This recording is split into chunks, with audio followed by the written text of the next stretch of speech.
So there's something about robots that seems to tie in intimately with philosophy, which is kind of strange, actually, because this is essentially a subdiscipline of engineering, right?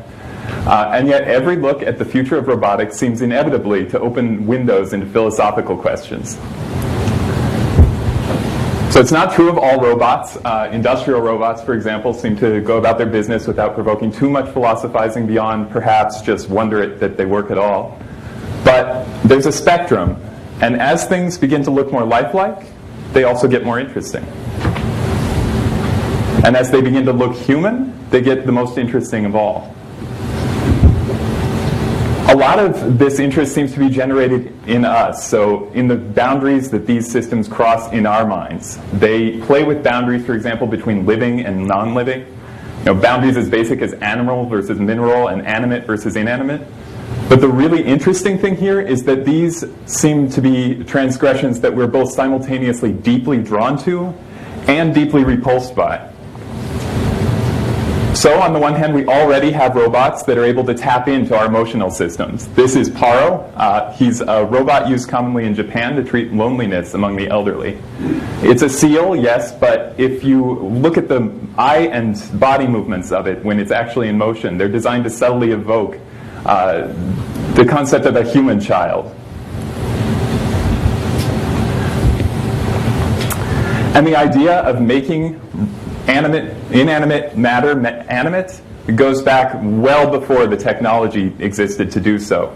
So, for example, the Golem of Prague is a legend that stems all the way back to the 16th century. It's the story in which a rabbi creates a humanoid statue and brings it to life in order to defend his village. And when you look at the images of robotics from the 20th century that seem to have shaped our own conception of robotics, you know, the sort of shared image that we have in common, it's hard to tell if it actually has more to do with industrial age science or these age-old kind of mythical fictions. Either way, though, it seems that we have some compulsion to make machines in our image, which leads actually to the flip side.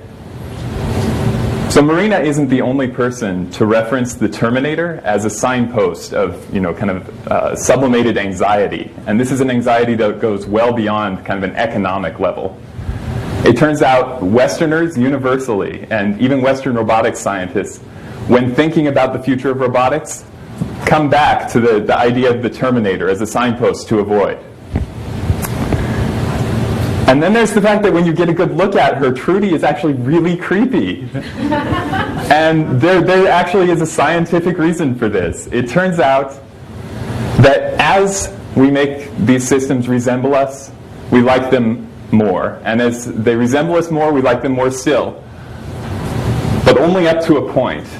At a certain point, we stop seeing these as works of art and start seeing them as deeply flawed humans.